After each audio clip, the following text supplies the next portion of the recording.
கிறிஸ்தியேசுக்குள் அன்பாய் அழைக்கப்பட்ட அன்புக்குரிய சகோதர சகோதரிகளே, அனைவருக்கும் கிறிஸ்துவுக்குள்ளான அன்பின் வாழ்த்துக்கள். முதன்முறையாக உங்களை பார்ப்பதற்கு தேவன் கொடுத்த வாய்ப்புக்காக நன்றி. இந்த ஒரு இடத்திலிருந்து நீங்கள் நிறையா சப்ஜெக்ட்ஸ் நீங்கள் கேட்டிருக்கீங்க. நீங்கள் கேட்டது எல்லாமே நம்முடைய பரிசுத்த வேதாமத்தில் தேவன் நம்ம கொடுத்துருக்கக்கூடிய அடிப்படையான சத்தியங்களை நம்ம பார்த்துருக்கோம். ஸோ தொடர்ச்சியாக நம்ம ஒரு முடிவான ஒரு பகுதிக்குள்ளே வந்துட்டோம். இன்றைக்கி நம்ம பார்க்க போகிற பாடத்தின் தலைப்பு சகோதரர் சொன்ன மாதிரி பஸ்கா, பாஸ் ஓவர் அப்படிங்கிற தலைப்பின் கீழ் ஒரு நிழல் பொருள் அடிப்படையில் ஒரு பாடத்தை நம்ம பார்க்க இருக்கிறோம். ஸோ இந்த சம்பவம் எங்கே நடந்துச்சுன்னு சொல்லி பார்த்தீங்கன்னா, பழைய ஏற்பாட்டு காலத்தில் இஸ்ரேல் ஜனங்கள் வாழ்க்கையில் நடந்தது. இஸ்ரேல் ஜனங்கள் வாழ்க்கையில் எங்கே நடந்துச்சுன்னா, இஸ்ரேல் ஜனங்கள் இஸ்ரேல் தேசத்தில் இருக்கிறப்ப நடந்த விஷயம் அல்ல, இஸ்ரேல் ஜனங்கள் எகிப்தில் இருக்கும்போது நடந்த ஒரு சம்பவம். ஸோ எகிப்தில் போய் ஃபஸ்ட்டு இருக்கும்போது நல்லா இருந்தாங்க. யோசேப்பு மரித்ததுக்கப்புறம் அந்த எகிப்து தேசத்தில் இவங்க அடிமைகளாக மாற்றப்பட்டார்கள். அந்த அடிமைத்தனத்தில் இவங்க ரொம்ப கஷ்டப்பட்டிருந்தாங்க. அப்போ ஒரு புது ராஜா, பார்வோன் ராஜா, இந்த ஜனங்களை மோசமாக கொடுமைப்படுத்த ஆரம்பிக்கிறாரு. எப்படி கொடுமைப்படுத்துகிறாருன்னா, இவங்களை வேலைக்காரர்களாக மாற்றிட்டார். அதாவது இவர் கட்டுற ஒரு மிகப்பெரிய குடோனுக்கு இந்த ஜனங்களை குடோன் கட்டுற வேலைக்கு யூஸ் பண்ண ஆரம்பிச்சிட்டாரு. இவங்க ரொம்ப சாஃப்டான பீப்புள். இவங்க செஞ்சுட்டு இருந்த வேலையை என்னன்னு சொல்லி பார்த்தீங்கன்னா, ஆடு மேய்க்கக்கூடிய வேலை. ஆடு மேய்க்கக்கூடிய வேலை செய்கிறவங்க எப்படி இருப்பாங்க நமக்கு நல்லாவே தெரியும். அவங்க ஒரு திடகாத்திரமாலாம் இருக்க மாட்டாங்க, ரொம்ப சாஃப்டாக இருப்பாங்க. ஏன்னா ஆடு மேய்க்கிறதுக்கு அந்த கேரக்டர் தான் நமக்கு தேவை. ஆனால் பார்வோன் ராஜா இவங்களுக்கு கொடுத்த வேலை பார்த்திங்கன்னா, வீடு கட்டுற வேலை, குடோன் கட்டுற வேலை. ஸோ அதில் எப்படி வேலை வாங்கினான்னு பார்த்தீங்கன்னா, ஒரு சாதாரண மனுஷனால் செய்ய முடியாத அளவுக்கு வேலைகளை கொடுத்து செய்ய சொன்னார். இன்னும் எப்படி சொல்கிறாங்க பார்த்தீங்கன்னா, 8 மடங்கு ஒரு நார்மல் மனுஷன் ஒரு நாளைக்கு இவ்வளோ வேலை தான் செய்ய முடியும் அப்படின்னு இருக்கு இல்லையா, அதில் 8 டைம்ஸ் அதிகமான வேலை கொடுத்து செய்ய சொன்னார். செய்ய முடியாமல் அல்லது செய்ய மாட்டேன்னு யாராவது சொன்னால் அதுக்கு டாஸ்க் மாஸ்டர் சவுக்கு கையில் வச்சுருப்பார், அவரை விட்டு அடிக்க வச்சு வேலை செய்ய வைப்பாங்க. அடிமாட்டுன்னு சொல்கிற முடியும், அடிமாடு மாதிரி இவங்க என்ன பண்ணுறாங்கன்னா அடி வாங்கிட்டு வேலை செஞ்சுட்டு இருக்கிறாங்க. செய்யலைனாலும் பிரச்சனை, செய்யவும் முடியல, வேறு வழியே இல்லை. இப்போ யார்கிட்ட தான் போயாங்கன்னா தேவன்கிட்ட தான் போகணும். ஸோ உடனே தேவன்கிட்ட ஒரு ப்ரேயர் வைக்கிறாங்க, உதவி கேட்குறாங்க. தேவன் இவங்க செஞ்ச ஜெபத்தை மதித்து இந்த ஜனங்களை எகிப்தின் அடிமைத்தனத்திலிருந்து வெளியே கொண்டு வரதுக்கு அவங்களுக்குள்ளே ஒரு லீடர் செலக்ட் பண்ணுறாரு. அந்த லீடர், அந்த தலைவன் பேர் தான் மோசே. ஸோ மோசேவை தேவன் கூப்பிட்டு என்ன சொல்கிறாருன்னா, நீ போய் என் ஜனங்களுக்காக எகிப்துடைய ராஜாவாகிய பார்வோன் கிட்ட பர்மிஷன் கேளு. என்ன பர்மிஷன்னா, என் ஜனங்களை இந்த தேசத்தை விட்டு போக விடு. ஏன்னா இவங்களுக்கு வாக்குத்தத்தம் பண்ணப்பட்ட தேசம் வேற, அது கானான் தேசம். அவங்க இருக்கிற தேசம் இப்போ வேற, எகிப்து தேசம். இப்போ பிரச்சனையும் இங்கே வந்துருச்சு, இங்கே இருக்கவும் கூடாது. ஸோ தேவன் என்ன பண்ணுறாருன்னா, மோசையை கூப்பிட்டு பார்வோன் ராஜா கிட்ட போய் கேளுன்னு சொல்லி அனுப்புகிறப்ப பார்வோன் ராஜா கிட்ட மோசையை போய் கேட்குறாரு. ஆனால் எந்த பிரயோஜனம் இல்லை. காரணம், பார்வோன் ராஜாவுக்கு இதை விட கம்மி கூலிக்கு அதிக வேலை செய்கிறதுக்கு ஆள் கிடைக்கல. ஸோ என்ன பண்ண மாட்டேன்னா, அனுப்ப மாட்டேன்னு சொல்லிட்டார். தேவன் பார்த்தாரு, நீ என்ன அனுப்ப மாட்டேன்னு சொல்கிறது, போக சொன்னது நான் அப்படின்ட்டு எகிப்து தேசத்துக்குள்ளே என்ன பண்ணுறாருன்னா, பார்வோன் ராஜா வாயிலேயே இந்த ஜனங்களை போங்க அப்படின்னு சொல்கிற அளவுக்கு எகிப்து தேசம் முழுக்க வாதைகளை ஏற்படுத்தினார். வாதைகள் எல்லாம் ஒரே சமயத்தில் வரல, ஒன்றுக்கு பின்னாடி ஒன்று வந்துச்சு. ஃபஸ்ட்டு 9 வாதைகள் நடக்கிற வரைக்கும் பார்த்தீங்கன்னா பார்வோன் ராஜா வாதைகளை ஏற்றுக்கொண்டார். ஆனால் இஸ்ரேல் ஜனங்களை வெளியே போகிறது கூடல. கடைசியாக 10வது வாதையில் தான் தலையெழுத்து அப்படியே மாறுது. என்ன மாறுதுன்னா, எந்த பார்வோன் ராஜா இந்த ஜனங்களை போக விடமாட்டேன்னு சொன்னானோ அந்த ராஜாவே தயவு செஞ்சு போயிருங்கன்னு சொல்கிற கண்டிஷனுக்கு மாறிடுச்சு எகிப்தின் நிலைமை. அப்படின்னு என்ன நடந்துச்சு அப்படின்னா, இந்த 10வது வாதை தலைச்சன் பிள்ளை சங்காரம். அப்படின்னு என்ன அர்த்தம், எகிப்து தேசத்தில் இருக்கக்கூடிய அத்தனை பேர் வீட்டிலையும் தலைப்பிள்ளைகள் ஒரு சங்கார தூதனால் ஒரே நைட்டில் கொல்லப்படும். நான் ரிப்பீட் பண்ணுறேன். இந்த வாதை என்னன்னா, எகிப்து தேசம் முழுக்க இருக்கக்கூடிய எல்லார் வீட்லையும் தலைப்பிள்ளை உங்களுக்கு புரிஞ்சுக்கணும்னு நினைக்கிறேன், முதல் ஆண் பிள்ளை, அந்த தலைப்பிள்ளை தேவன் அனுப்பக்கூடிய சங்காரம் பண்ணக்கூடிய தூதனால் ஒரே நைட்டில் கொலை செய்யப்படும். இந்த கண்டிஷனை தேவன் ஒரு வாதையை அனுப்புகிறார். இப்போ நமக்கு என்ன பிரச்சனைனா, எல்லார் வீட்லேயும் தலைப்பிள்ளைகள் செத்து போச்சுன்னா அந்த எகிப்து தேசத்துக்கு இருக்கிற இஸ்ரேல் ஜனங்கள் வீட்லேயும் என்ன ஆயிரும், தலைப்பிள்ளைகள் மறிச்சிரும் இல்லையா. அப்படின்னு இப்போ தேவன் என்ன பண்ணுறாரு, இந்த ஜனங்களுக்காகத்தான், இஸ்ரேல் ஜனங்களுக்காகத்தான் வாதையை கொடுக்குறாரு. இந்த ஜனங்களை வெளியே போக விடுறதுக்காக தான் வாதைகள் கொடுக்கும்போது இந்த ஜனங்கள் வீட்டிலே தலைப்பிள்ளைகள் செத்து போச்சுன்னா பிரயோஜனம் இல்லாமல் போயிடும். அதனால் என்ன பண்ணுறாருன்னா, இஸ்ரேல் ஜனங்கள் மட்டும் ஒரு ஆப்ஷன் கொடுக்குறாரு. அந்த ஆப்ஷனை யார் மூலமாக கொடுக்குறாருன்னா, மோசே மூலமாக கொடுக்குறாரு. ஸோ மோசேவை தேவன் வர சொல்கிறார். இப்போ இன்னும் வாதை ஆரம்பிக்கல. வாதை வருவதற்கு முன்னாடியே தேவன் மோசேவை கூப்பிட்டு என்ன சொல்கிறான்னு சொல்லி பார்த்தீங்கன்னா, வாசிக்கலாம். யாத்ராமம் 12ஆம் அதிகாரம் வசனம் 1 மற்றும் 2. யாத்ராகமம் 12ஆம் அதிகாரம் வசனம் 1 முதல். கர்த்தர் எகிப்து தேசத்தில் மோசேயையும் ஆரோனையும் நோக்கி, இந்த மாதம் உங்களுக்கு பிரதான மாதம், இது உங்களுக்கு வருஷத்தின் முதலாம் மாதமாய் இருப்பதாக. பார்க்கலாம் எத்தனை பேர் கரெக்டாக நோட் பண்றீங்கன்னு பார்க்கலாம். பைபிள்ல பழைய ஏற்பாட்டில் மோசே எழுதின யாத்ராமத்தில் ஒரு ஆச்சரியமான வார்த்தை வந்திருக்கு. அந்த வார்த்தை என்னன்னு பாருங்க. மந்த், மாதம். ஆக்சுவலா மாதங்கிற விஷயமும் நாள்கள் வருடங்கள் பிரிக்கப்பட்டதெல்லாம் பழைய ஏற்பாட்டில் கிடையாது, எல்லாம் புதிய ஏற்பாட்டு காலத்தில் தான். ஆனால் முதல் தேவன் மந்த் அதில் டே அப்படின்னு சொல்லி பேசினது யாருக்காகனா இஸ்ரேல் ஜனங்களுக்காக மட்டும்தான். இது முதல்ல பைபிளில் ரெக்கார்டாக இருக்கிற விஷயம். அப்படின்னா மாதங்கள் பிரிக்கப்பட்டதே இஸ்ரேல் ஜனங்களுக்காக தான். நம்ம இன்னைக்கு பார்த்துட்டு இருக்கிற டேட்டு, கேலண்டர், இயர்ஸ் எல்லாமே யாருக்காக உருவாக்கப்பட்டதுன்னா இஸ்ரேல் ஜனங்களுக்காக தான். ஸோ இப்போ தேவன் மோசேவை கூப்பிடுறாரு. கூப்பிட்டு என்ன சொல்றாருன்னா, இந்த மாதம் உங்களுக்கு பிரதான மாதம். பிரதான மாதம் என்ன அர்த்தம்? First month. நமக்கெல்லாம் ஃபர்ஸ்ட் மந்த் எதுங்க? ஜனவரி. அவங்களுக்கு ஃபர்ஸ்ட் மந்த் ஜனவரி கிடையாது, அது வேற மாதம். ஆனால் அந்த வேற மாதத்தில் தான் தேவன் கூப்பிட்டு என்ன சொல்றாருன்னா, இந்த மாதம் உங்களுக்கு பிரதான மாதம், இது வருஷத்தின் முதலாம் மாதமாய் இருப்பதாக. இப்போ நமக்கு என்ன கேள்வி வந்துருச்சு அப்படின்னா, இஸ்ரேல் ஜனங்களுக்கு வருஷத்தின் முதலாம் மாதம் எது அப்படின்னு பார்க்கும்போது எஸ்தர் 3ஆம் அதிகாரம் 7ஆம் வசனம் வாசிங்க.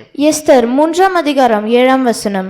ராஜாவாகிய ஆகாஸ்வேருவின் 12ஆம் வருஷம் நீசான் மாதமாகிய முதலாம் மாதத்திலே. போது. ஸோ முதலாம் மாதத்துக்கு என்ன பேரு? நீசான் மாதம். அப்ப நமக்கு ஜனவரி மாசம் மாதிரி இஸ்ரேல் ஜனங்களுக்கு முதல் மாதம் எதுன்னு கேட்டிங்கன்னா நீசான் மாதம். இந்த நீசான் மாதத்தில் தேவன் மோசேவை கூப்பிட்டு என்ன சொல்கிறாருன்னா, எகிப்து தேசம் முழுக்க ஒரு சங்காரம் நடக்க போகுது. அந்த சங்காரத்தில் எல்லா எகிப்து தேசத்துக்கு வீட்டிலையும் தலைப்பிள்ளைகள் கொல்லப்பட போகுது. ஆனால் உங்கள் வீட்டில் தலைப்பிள்ளைகள் காக்கப்பட வேண்டும் என்றால் இப்போ நான் சொல்கிறத நீங்கள் செய்யுங்கட்ட என்ன செய்ய சொன்னார்? வாசிக்கலாம். யாத்ராகமம் 12ஆம் அதிகாரம் 3ஆம் வசனம். யாத்ராகமம் 12ஆம் அதிகாரம் 3ஆம் வசனம். நீங்கள் இஸ்ரேல் சபையார் யாவரையும் நோக்கி, இந்த மாதம் 10ஆம் தேதி. நோட் பண்ணிக்கோங்க, இந்த மாதம் 10ஆம் தேதி. எந்த மாதம் 10ஆம் தேதி? நீசான். ஜனவரி மாசம் கிடையாது, பிப்ரவரி மாசம் கிடையாது. எந்த மாசம்?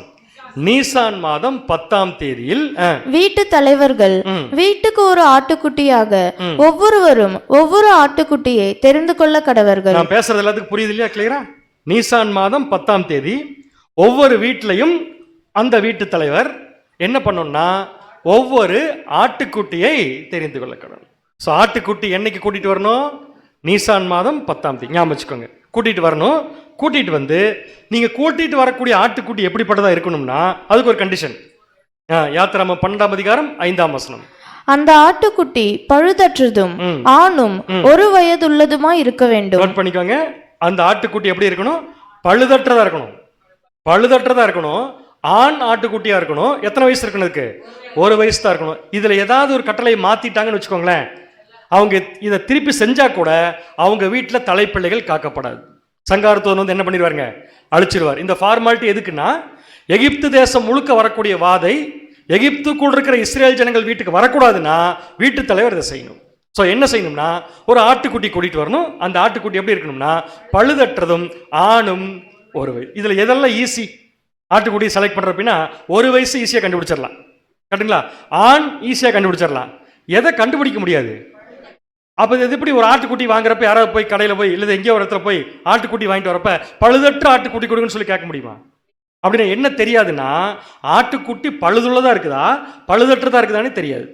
அப்படின்னா ஒருவேளை தெரியாம வீட்டு தலைவர் பழுதுள்ள ஒரு ஆட்டுக்குட்டியை வாங்கிட்டு வந்து அடிச்சு அதை தேவன் சொன்ன மாதிரி செஞ்சா அவங்க வீட்டில் தலைப்பிள்ளைகள் காக்கப்படாது. அப்படின்னா கம்பல்சரியா தேவன் சொன்ன மாதிரி இருக்கணும், பழுதற்றதா இருக்கணும். என்ன பண்றது? வாங்கிட்டு வரப்ப பழுதா போயிடுச்சு. வாங்கிட்டு வந்ததுக்கு அப்புறம் தான் தெரியுது ஆட்டுக்குட்டி பழுதா இருக்கு, ஏதோ சம் ப்ராப்ளம் இருக்கு ஆட்டுக்குட்டிக்கு அப்படின்னு தெரிஞ்சா என்ன பண்றதுங்கிறதுக்காகவே தேவன் இன்னொரு ஃபார்மாலிட்டி கொடுக்குறாரு. அது என்னன்னா, ஆட்டுக்குட்டி வீட்டுக்குள்ள வர்றது நீசான் மாதம் 10ஆம் தேதி. ஆனா அந்த ஆட்டுக்குட்டி எத்தனை நாட்கள் வீட்டில் இருக்கணும்னா 14ஆம் தேதி வரைக்கும் வீட்டுக்குள்ள இருக்கணும். 10ஆம் தேதி உள்ள வருது, 14ஆம் தேதி வரைக்கும் இருக்கணும். அந்த 14ஆம் தேதி வரைக்கும் இந்த ஆட்டுக்குட்டி வீட்டில் இருக்கணும்.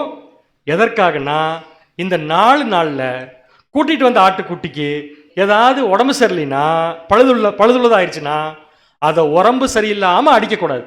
அப்போ என்ன பண்ணணும்? அதை கேர் எடுத்து அதை க்யூர் பண்ணி குணப்படுத்தி அப்புறம் தான் அடிக்கணும். அப்படின்னா இஸ்ரேல் ஜனங்கள் வீட்டில் 10ஆம் தேதி வீட்டுக்குள்ளே வந்த ஆட்டுக்குட்டியை 14ஆம் தேதி வரைக்கும் அந்த வீட்டுக்குள்ள இருக்கவங்க எப்படி கவனிச்சிருப்பாங்க?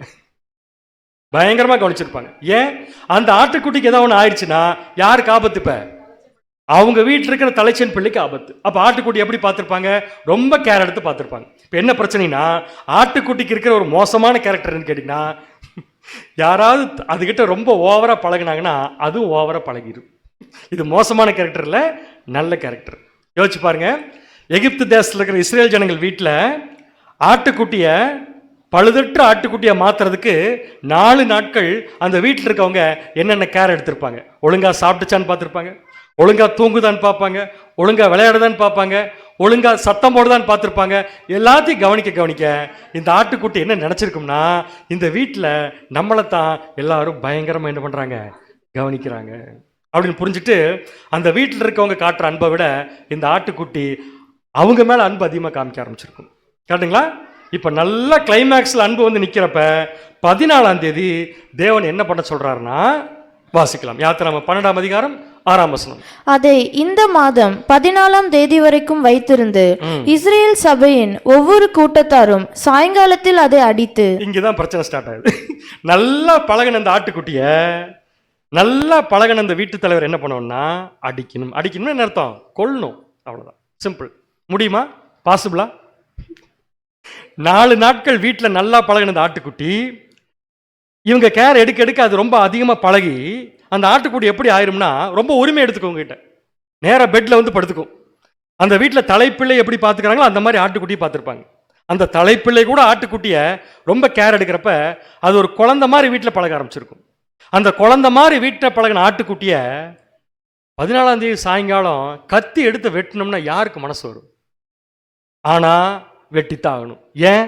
வெட்டாமல் விட்டாச்சுன்னா யாருக்கு ஆபத்து? இப்போ தலைப்பிள்ளைக்கு ஆபத்து. அதனால தான் அழகாக சொல்லுவாங்க, 10ஆம் தேதி இந்த ஆட்டுக்குட்டி இஸ்ரேல் ஜனங்கள் வீட்டுக்குள்ளே வரப்போ அதுக்கு பேர் தி லேம்பு, ஒரு ஆட்டுக்குட்டி.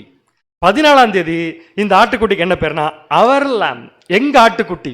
அந்த வீட்டில் இருக்கிற குட்டி பையன் சொல்லுவான், இது எங்க ஆட்டுக்குட்டி. சொல்லுவானா சொல்ல மாட்டானா? அப்படின்னா அந்த பையன் அவ்வளோ பாசம் வச்சு எங்க ஆட்டுக்குட்டின்னு சொல்றப்ப அந்த வீட்டு தலைவர் அந்த ஆட்டுக்குட்டியை கத்தி எடுத்து வெட்டும் போது அந்த பையன் விட்டுருவானா? கண்டிப்பா அழுவான். அப்படின்னா எகிப்து தேசம் முழுக்க தலைப்பிள்ளைகள் கொல்லப்பட்டு அழுந்துட்டு இருப்பாங்க. இஸ்ரேல் ஜனங்கள் வீட்டில் ஆட்டுக்குட்டி சேர்த்துருச்சுன்னு அழுதுட்டு இருப்பாங்க.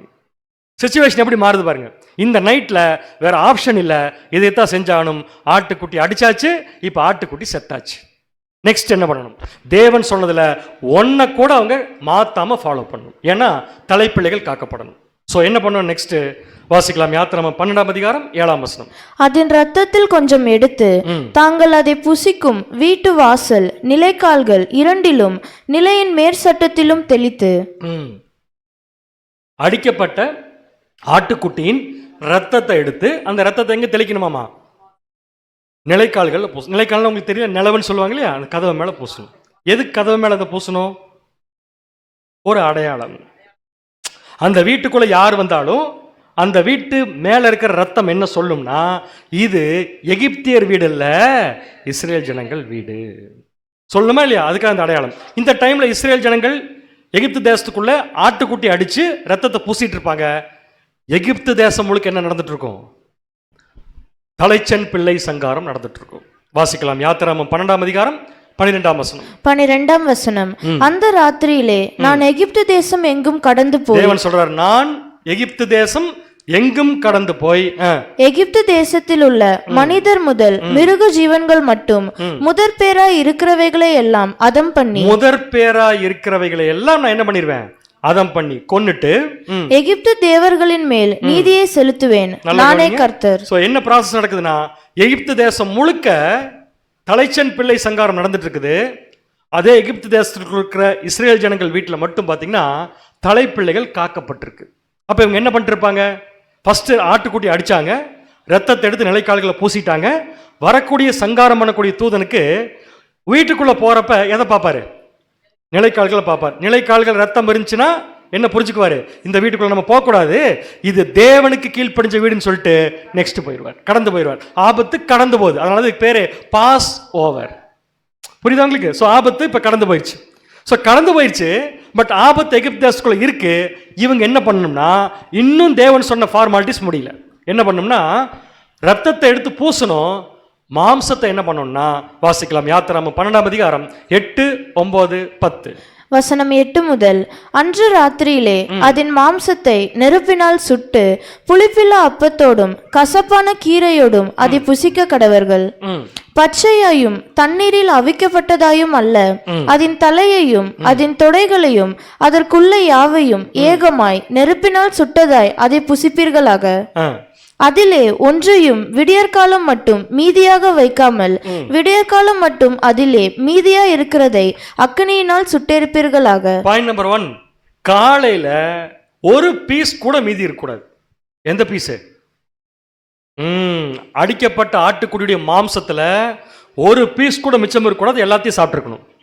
யோசிச்சு பாருங்க, இந்த ஆட்டுக்குட்டி அடிக்கிறதே இவங்களால தாங்க முடியல, ஏன்னா வீட்டில் பழகிருச்சு. ரத்தத்தை எடுத்து நிலைக்கால்களை பூசியாச்சு. இப்போ இந்த மாம்சத்தை எடுத்து ஒரு வாய் வச்சு சாப்பிடும்போது என்ன ஞாபகம் வரும் உங்களுக்கு? இப்போ நான் எதை சாப்பிட போறேனோ அது நேற்று நைட்டு என் பையனோட விளையாண்டு இருந்துச்சு. எவ்வளோ கஷ்டமா இருக்கும். ஆனால் வேற ஆப்ஷனே கிடையாது, சாப்பிட்டு தான் ஆகணும். இல்லாட்டி தலைப்பிள்ளைகள் காக்கப்பட்டுரும், இஸ்ரேல் ஜனங்கள் வெளியே வர முடியாது. இப்போ இதை செய்யணும். என்ன செய்யணும்னா, பாயிண்ட் நம்பர் 1, இதை நாம் மட்டன் செய்கிற மாதிரி நல்ல தண்ணியில் வேக வச்சு மசாலா போட்டு தாளிச்செல்லாம் சாப்பிடக்கூடாது. நோ பாயிலிங், பாயில் பண்ணவே கூடாது, நெருப்பில் சுட்டு தான் சாப்பிடணும். காம்பினேஷன் பாருங்க என்னட்டு, புளிப்பில்லா அப்பம் கசப்பான கீரை. ஏதாவது புரியுதா பாருங்க, காம்பினேஷன் நல்லா இருக்குது. புளிப்பில்லா அப்பத்தை சேர்த்துக்கணும், கசப்பான கீரையை சாப்பிடும். ஏன்னா அன்னைக்கு நைட் அவங்க மாம்சம் சாப்பிடும்போது, ஆட்டுக்குட்டியின் மாம்சம் சாப்பிடும்போது ஃபுட்டு என்ன எடுத்துக்கணும்னா அப்பம். அந்த அப்பம் எப்படிப்பட்ட அப்பமா இருக்கணும்? புளிப்பே இருக்கக்கூடாது. புளிப்புள்ள அப்பத்தை சாப்பிட்டாங்கன்னா தலைப்பிள்ளைகள் காக்கப்பட்டாலும் இவங்க எகிப்து தேசத்தை விட்டு என்ன பண்ண முடியாது, வெளியே வர முடியாது. ஸோ புளிப்பில்லா அப்பத்தை சேர்த்துக்கணும். அடுத்த காம்பினேஷன் கேட்டிங்கன்னா கசப்பான கீரை. எதுக்கு கசப்பான கீரை? கீரைனாலே சில பேருக்கு பிடிக்காது, சில பேர் மருந்துன்னு நினச்சி சாப்பிட்றது உண்டு. என்னுடைய கேள்வின்னா, கசப்பான கீரை இந்த காம்பினேஷன் எதுக்கு தேவன் கொடுத்தாருங்க? ஒரு டவுட்டு. ஒரு பாயிண்ட் மட்டும் கிளியரா இருக்கு, என்னன்னா காலையிலைக்குள்ள எல்லாத்தையும் சாப்பிட்டு முடிச்சிடணும். அப்படின்னா கசப்பான கீரையின் பயன் என்ன?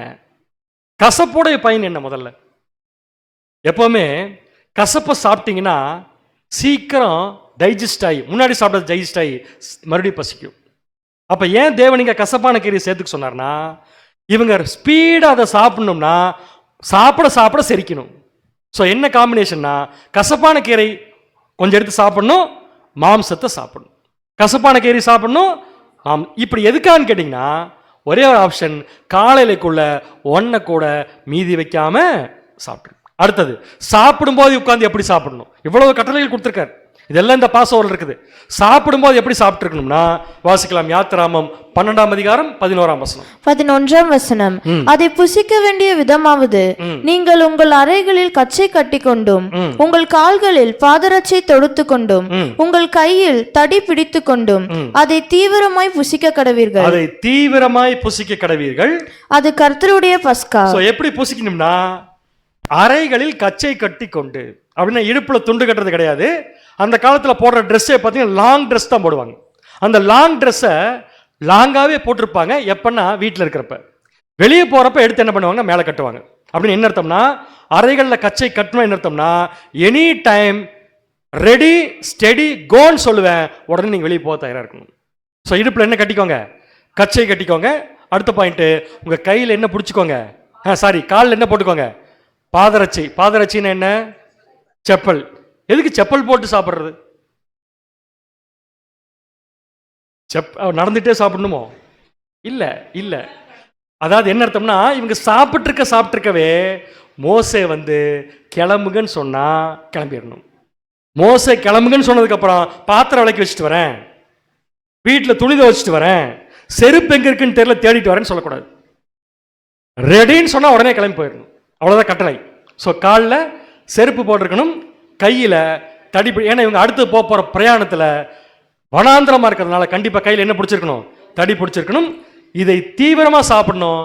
எப்பக்குள்ள சாப்பிட்டு முடிச்சிடணும்னா விடியறதுக்குள்ள சாப்பிட்டு முடிச்சிடணும். ஒருவேளை விடியறதுக்குள்ள சாப்பிட்டு முடிக்கலைன்னா மிச்சத்தை எரிச்சிடணும். இது பின்னாடி இருக்கு நமக்கு இப்போ அது தேவையில்லை. இதற்கு பேர் தான் பஸ்கா, பாஸ்ஓவர், கடந்து போகுதல். என்ன கடந்து போயிருக்கு, யாருக்கு கடந்து போயிருக்கு, எப்போ கடந்து போயிருக்கு. இவ்வளோ நேரம் நான் பேசிட்டேன், இப்போ நீங்கள் பேசலாம். என்ன கடந்து போச்சு? ஆபத்து கடந்து போச்சு. சிம்பிளான விஷயம். யாருக்கு ஆபத்து கடந்து போச்சு? ஃபர்ஸ்ட் தலைப்பிள்ளைகளுக்கு. தலைப்பிள்ளைகள் காக்கப்படல, அவங்க வெளியே போக முடியாது. ஸோ ஃபர்ஸ்ட் இஸ்ரேல் ஜனங்களுடைய தலைப்பிள்ளைகளுக்கு ஆபத்து கடந்து போயிடுச்சு. ரெண்டாவது, ஒட்டுமொத்த இஸ்ரேல் ஜனங்களுக்கும் ஆபத்து என்ன ஆயிடுச்சுன்னா கடந்து போயிடுச்சு. இப்போ மோசே பார்வோன் ராஜா கூப்பிடுறாரு, தயவு செஞ்சு கிளம்பிடுங்க. ஏன்னா பார்வோன் ராஜா வீட்டில் தலைப்பிள்ளை செத்து போச்சு.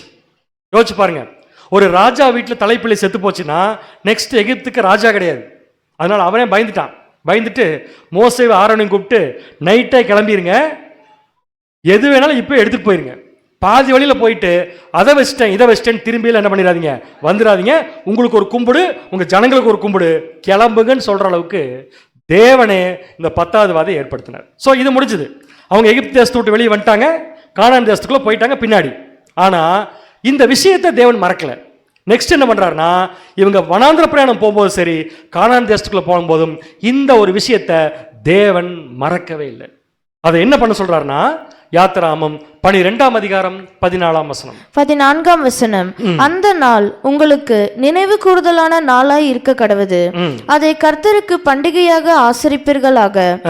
அதை உங்கள் தலைமுறை தோறும் நித்திய நியமமாக ஆசரிக்க கடவீர்கள். சோ நாம இப்ப என்ன பாயிண்ட் முக்கியமா இந்த வசனத்தை கவனிக்க போறோம்னா, இதற்கு பேர் தேவன் என்ன வச்சிட்டாருன்னா பண்டிகைன்னு சொல்லிட்டார். ஃபர்ஸ்ட் வருஷம் தான் அது கடந்து போகுதல்.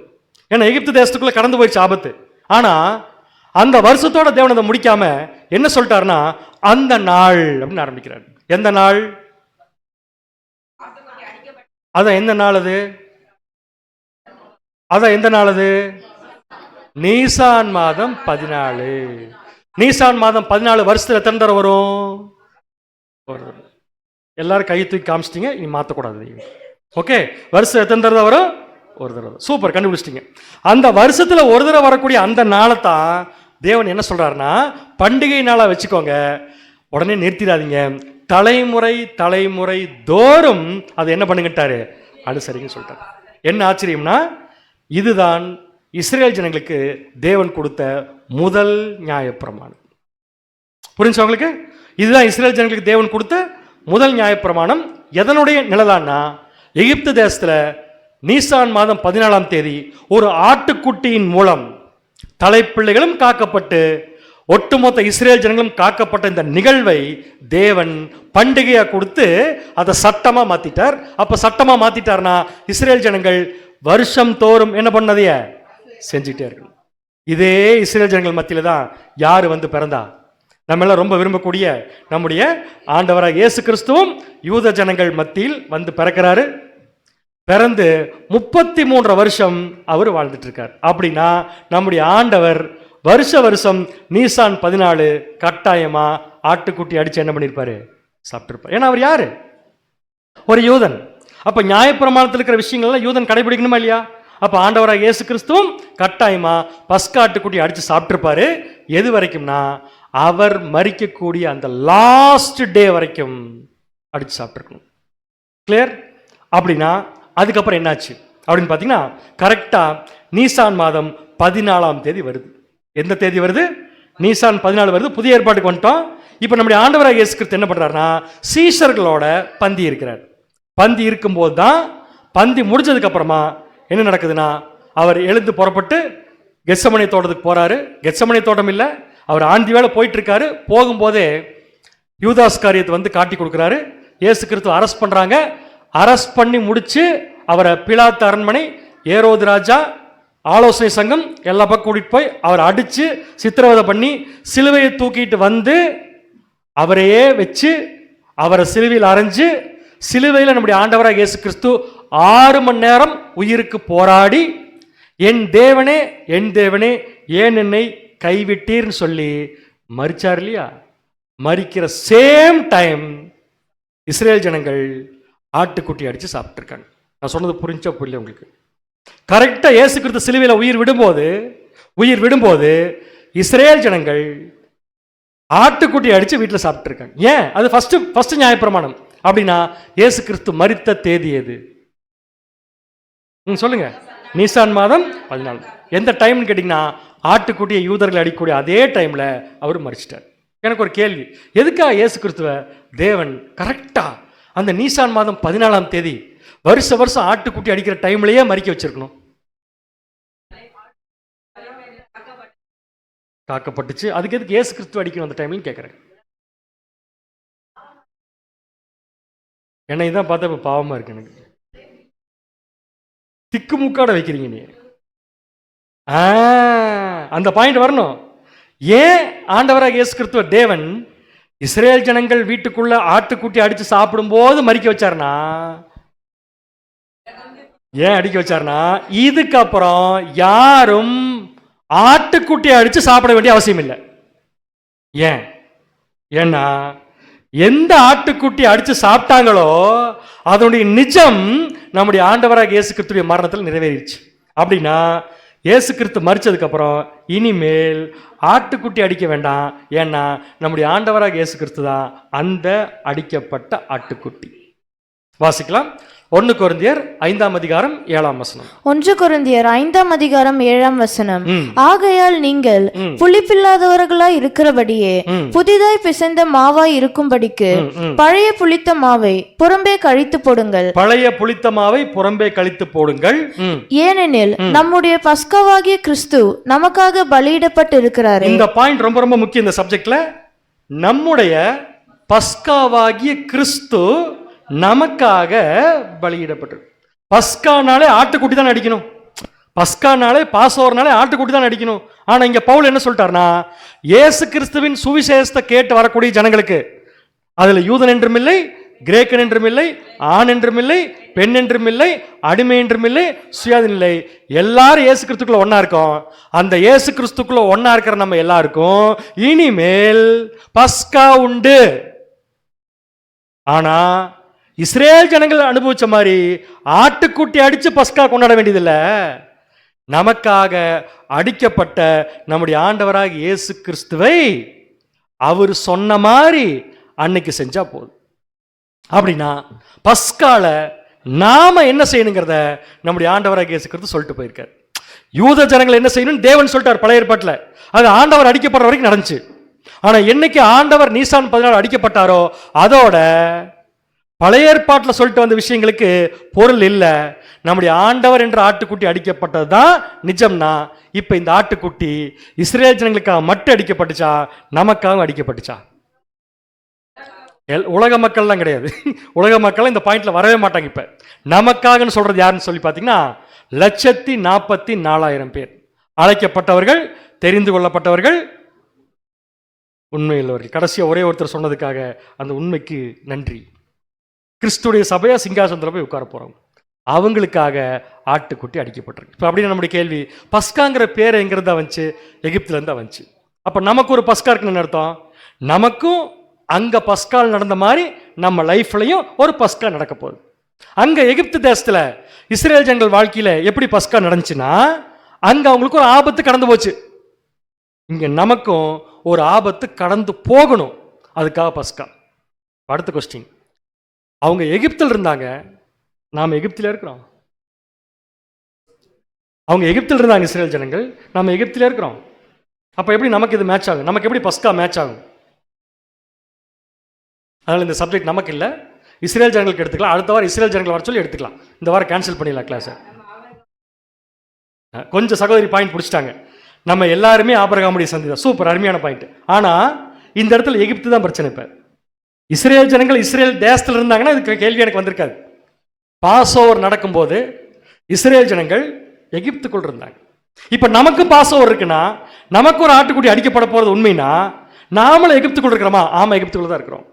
எப்படின்னு கேட்டா, எகிப்து எதுக்கு ஃபேமஸ்னா, எக்கச்சக்கமான விக்கிரகங்கள், சிலை வழிபாடு, கடவுள் வணக்கம், மூட நம்பிக்கை எல்லாம் இருக்காங்க.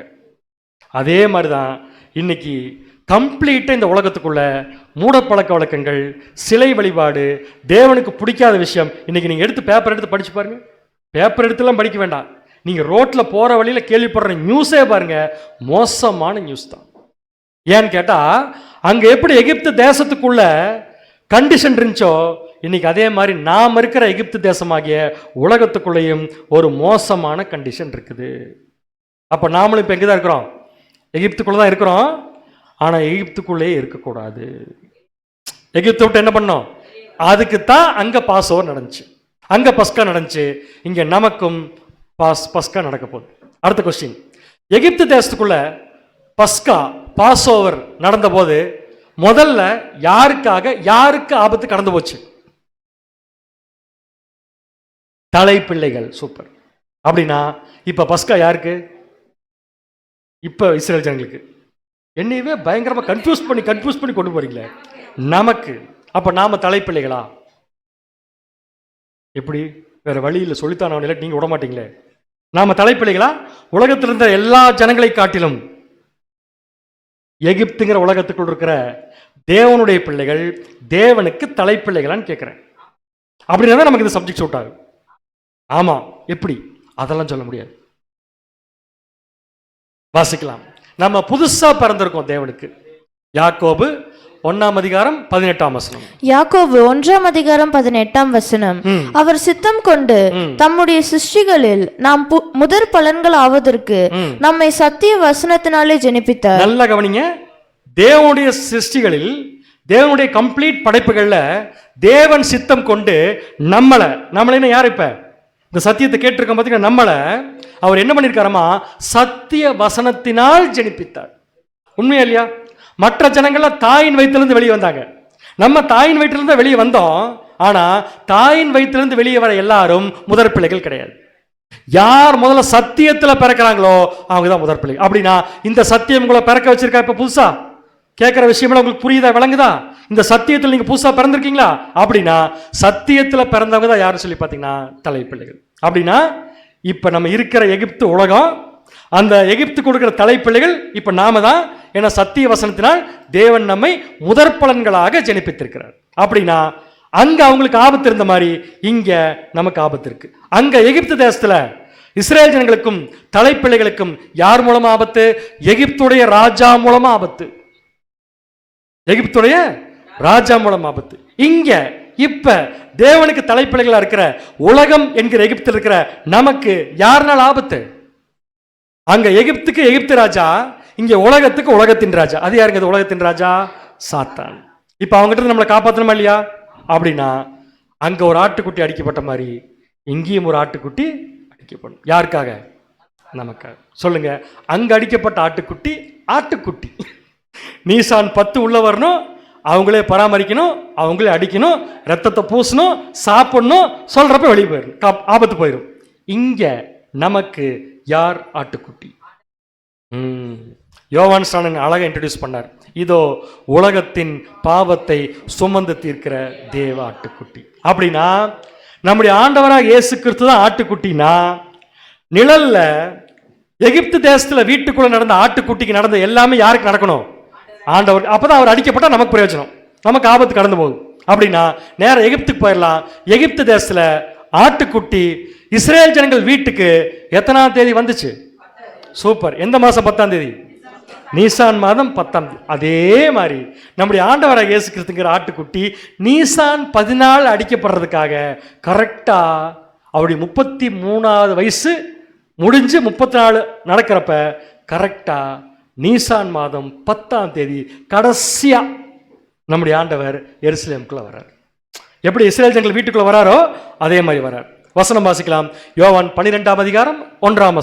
யோவான் 12:1. பஸ்கா பண்டிகை வர 6 நாளைக்கு முன்னே இயேசு தம் மரணத்திலிருந்து எழுப்பின லாசர் இருந்த பெத்தானியாவுக்கு வந்தார். கொஞ்சம் கடினமான வசனமா தான் இருக்கும், பட் ஈஸியா புரிய வைக்கிறவங்களுக்கு. பஸ்கா பண்டிகை வர 6 நாளைக்கு முன்னாடி. இப்போ உங்களுக்கு கேள்வி, பஸ்கா பண்டிகை எத்தனாம் தேதி வரும்? நீசான் 10 இல்ல 14. 10 ஆட்டுக்குட்டி வர்றது 14. 14 இருந்து எத்தனை நாளைக்கு முன்னாடி வந்தாராமா? அப்படின்னா எத்தனாம் தேதி ஆண்டவர் வந்திருக்கணும்? 8ஆம் தேதி. 8ஆம் தேதி நம்முடைய ஆண்டவராக இயேசு கிறிஸ்து லாசர் வீட்டுக்கு வர்றார். லாசர் வீடு எங்க இருக்குன்னா எருசலேம் கொஞ்சம் வெளியே. இந்த லாசர் யார் தெரியுமா? இந்த லாசரு ஐஸ்வர்யன் பேரபிள்ல வர லாசர் இல்லை, மார்த்தாள் மரியாளுடைய பிரதரு. இவர் தான் ஒருத்தர் இயேசு கிறிஸ்து உயிரோடு எழுப்பியிருக்கார். ஸோ நேராக அங்கே வராரு. அங்கே வரும்போது அன்னைக்கு நைட்டு, யோவான் 12:2 2ஆம் வசனம், அங்கே அவருக்கு ராவிருந்து பண்ணினார்கள். அப்படின்னு என்ன அர்த்தம் தெரியுமா? சாயந்தரம் 6 மணிக்கு மேல யூதர்களுக்கு ஒரு நாள் ஸ்டார்ட் ஆயிரும். ஏற்கனவே படிச்சிருக்கீங்களா இந்த விஷயத்த? படிச்சிருக்கீங்களா? படிச்சது இல்லையா? நமக்கு 12 to 12, அவங்களுக்கு 6 to 6. அப்ப 8ஆம் தேதி, நீசான் 8ஆம் தேதி லாசர் வீட்டுக்கு வந்தாரு. இப்ப நைட் ஆயிடுச்சு. அப்ப எத்தனாம் தேதி ஆயிடுச்சு அவங்களுக்கு? இப்ப நீசான் 9. ஞாபகம் வச்சுக்கோங்க. 9ஆம் தேதி மார்த்தாள் பணிவிடை செய்தாள். லாசருவும் அவருடனே கூட பந்தியிருந்தவர்களில் ஒருவனாய் இருந்தான். 9ஆம் தேதி நம்முடைய ஆண்டவர் லாசர் வீட்டில் உட்கார்ந்து சாப்பிட்டு இருக்கார். நெக்ஸ்ட் டே 12ஆம் வசனம், மறுநாளிலே, ஒரு நிமிஷம், இப்ப எத்தனாம் தேதி? கரெக்டா நீசான் 10. நீசான் 10ஆம் தேதி ஆண்டவர் இப்ப எருசலேமுக்குள்ள என்டர் ஆகிறார். வாசிங்க இப்ப மறுபடியும். மறுநாளிலே இயேசு எருசலேமுக்கு வருகிறார் என்று பண்டிகைக்கு வந்த திரளான ஜனங்கள் கேள்விப்பட்டு, பண்டிகைக்கு வந்த திரளான ஜனங்கள் என்ன பண்ணிட்டாங்க? கேள்வி. அப்படின்னு என்ன அர்த்தம்? இயேசு கிறிஸ்து வர்றத அவங்க விரும்பி இருக்காங்க. ஏன் தெரியுங்களா? அவர் வரும்போது பாட்டு பாடி சந்தோஷமா கம்பீரிச்சாங்க. தாவீதின் குமாரனுக்கு ஓசன்னான்னு சொல்லி கம்பீரித்து பாடி அவரை வரவேற்றாங்க இல்லையா? இது என்ன அர்த்தம்? வேற ஒண்ணும் இல்லைங்க. எப்படி எகிப்து தேசத்துல 10ஆம் தேதி அன்னைக்கு ஆட்டுக்குட்டி வரும்போது வெல்கம் பண்ணாங்களோ, அதே மாதிரி இன்னும் 4 நாள்ல நமக்காக மரிக்க போற நம்முடைய ஆண்டவராக இயேசு கிறிஸ்து வரும்போது குருத்தோலைகளை போட்டு வரவேற்று பாட்டு பாடியிருக்காங்க. எத்தனாம் தேதி? நீசான் மாதம் 14 பஸ்கா. ராவிருந்து நடந்தது 9ஆம் தேதி. மறுநாள்ங்கிறது 10ஆம் தேதி. 10ஆம் தேதி நம்முடைய ஆண்டவர் அழகா எருசலேமுக்குள்ள வராரு. வந்து 4 நாட்கள், கரெக்டான 10லிருந்து 14 அடிக்கப்படுற வரைக்கும் 4 நாட்கள் இயேசு கிறிஸ்து எருசலேம் என்கிற வீட்டுக்குள்ள இருந்தார். யார் மாதிரி இருந்தார்னா, 4 நாட்கள் ஆட்டுக்குட்டி எகிப்து தேசத்துல இஸ்ரேல் ஜனங்கள் வீட்டில் இருந்த மாதிரியே நம்முடைய ஆண்டவராக இயேசு கிறிஸ்துவும் இருந்தார். கரெக்ட் தானுங்க? அந்த கண்டிஷன் பார்த்தீங்கன்னா, ஆட்டுக்குட்டிகிட்ட எதுக்கு 10ஆம் தேதியே கூட்டிட்டு வரணும்? 14ஆம் தேதி அடிக்கிற ஆட்டுக்குட்டிய? ஆட்டுக்குட்டி எகிப்துல அடிக்கப்பட போறது 14ஆம் தேதி. ஏன் 10ஆம் தேதி கூட்டு சொன்னாரு? பழுதற்ற. சூப்பர், அருமையான பாயிண்ட். அப்ப ஆண்டவரும் இப்ப 10ஆம் தேதி வந்துட்டாரு. வந்ததுக்கு அப்புறம் 4 நாள் எப்படி இருந்தார்?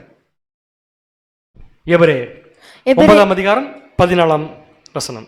எபிரேயர் 9ஆம் அதிகாரம் 14ஆம் வசனம், நித்திய ஆவியினாலே தம்மை தாமே பழுதற்ற பலியாக தேவனுக்கு ஒப்பு கொடுத்த கிறிஸ்துவனுடைய ரத்தம், தேவனுக்கு ஒப்பு கொடுத்த கிறிஸ்துவனுடைய ரத்தம் ஜீவனுள்ள தேவனுக்கு ஊழியம் செய்வதற்கு உங்கள் மனசாட்சியை செத்த கிரியைகள் அற சுத்திகரிப்பது எவ்வளவு நிச்சயம். ரொம்ப கிளியரா சொல்லிட்டார் எபிரேயர் ஆசிரியர்.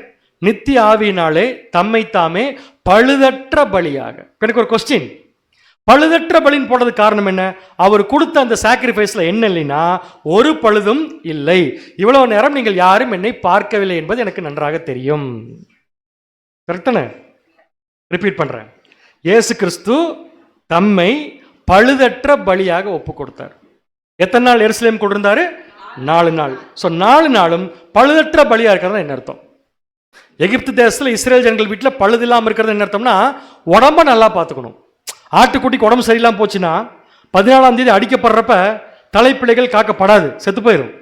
அங்க உடம்ப பார்த்துக்கணும். இங்க எதை பார்த்துக்கணும்? ஆண்டவர் மனசை பார்த்துக்கணும், உடம்பையும் பார்த்துக்கணும். சொல்லுங்க, நம்முடைய ஆண்டவரை இயேசுகிட்ட ஏதாவது ஒரு சின்ன பழுது இருந்துச்சுன்னா, சின்ன பழுது அப்படின்னு என்ன அர்த்தம்? ஒரு சின்னதா நம்முடைய ஆண்டவர் யாராவது மேல பொறாமப்பட்டிருந்தாருன்னு வச்சுக்கோங்க. சின்னதா தானே, லைட்டா பொறாமப்பட்டிருந்தாரு என்ன இருக்கும்? பொறாமப்பட்டதா என்ன தெரியுமா இருக்கும்? ஒண்ணுமே இருக்காது. நமக்காக அவர் கொடுத்த பலி நம்மளை காப்பாத்தாது. புரியுதா சொல்றது? ஏன்னா ஆட்டுக்குட்டி எப்படிதான் இருக்கணும்? கம்பல்சரி பழுது இல்லாம தான் இருக்கணும். பழுது இல்லாம இருக்கணுங்கிறதுக்காக, நம்ம கிட்ட இருந்து பாவம் போகணுங்கிறதுக்காக, நம்மளை காப்பாத்துறதுக்காக நம்முடைய ஆண்டவர் அவர்கிட்ட ஒரு சின்ன அழுக்கு கூட இல்லாம பார்த்துக்கிட்டார். பழுதற்ற பலியா. மரிக்கிற வரைக்கும் கிடையாது. மரிக்கிற வரைக்கும் சொல்றது ஓகே பிரதர். அவரை கொண்டு போய் சிலுவையில் அறையிறப்ப அவருடைய மனநிலைமை எப்படி இருந்திருக்கும்? எப்படி இருந்திருக்கும்னா, அவர் கண்டிப்பா அவரை நினைச்சு பார்த்துருக்க மாட்டார், நம்மளதான் நினைச்சிருப்பார். இப்ப நான் சிலுவையில் என் உயிரை கொடுக்கறதுனால எனக்கு என்ன பிரயோஜனமா தெரியாது, ஆனா இந்த பலியின் மூலம் எத்தனையோ ஜனங்கள் இந்த உலகங்கிற எகிப்திலிருந்து காக்கப்படுங்கிறதுக்காக தன்னுடைய மனசாட்சியை அவர் பழுதில்லாம பார்த்திருப்பார். நீங்களே சொல்லுங்க, இது பாசிபிளா? நம்மளை யாரோ ஒருத்தர் வேகமா நம்மளை பார்த்து நடந்து வந்து என்ன பண்ணுவோம்? நம்ம நீங்க பார்க்கறது எனக்கு பயமா இருக்கு, வந்துருவீங்க போல் இருக்கு. இப்ப திடீர்னு நம்ம நின்று இருக்கிறோம், யாரோ ஒருத்தர் வேகமா நடந்து வராங்க, ஃபர்ஸ்ட் என்ன பண்ணுவோம்? இப்படி கை போகும்ல. நம்முடைய ஆண்டவராக இயேசு கிறிஸ்துவ சிலுவையில் அறையிறப்ப கரெக்டாக அந்த கடப்பாரை வச்சு கையில் அடிக்கிறப்ப ஒருத்தர் அடிச்சிருப்பார்ல, பிடிக்க கை போயிருக்குமோ போயிருக்காதா? போச்சா? எப்படி? அவர் சொல்றாரு, நான் வந்து இப்ப என்னை வந்து அடிக்கிறவனை அடிக்காதுன்னு சொல்ல மாட்டேன், ஆனா என்னுடைய மாம்சம் அடிக்கிறப்ப தெரியாம கை போயிடுச்சுனா கூட அவர் மரிச்சதுக்கு அப்புறம் அவருடைய பலி நம்மளை காப்பாத்தாது. அப்ப அந்த பழுதற்ற பலிக்கு என்ன அர்த்தம்னா, சாகிற வரைக்கும் ஒரு சின்ன பழுது கூட கேரக்டர்ல நம்முடைய ஆண்டவர் இருக்கக்கூடாது. அது என்ன கேர்ஃபுல்லா பார்த்திருப்பார். இதுக்கெல்லாம் ஒரே காரணம் என்ன தெரியுங்களா? நம்மளை காப்பாற்றணும், அவ்வளவுதான், வேற ஒன்றும் இல்லை. ஏன்னா நம்ம முதற் பழங்களா பிறந்துட்டோம், நமக்கு இந்த உலகத்துக்குள்ள ஆபத்து இருக்கு.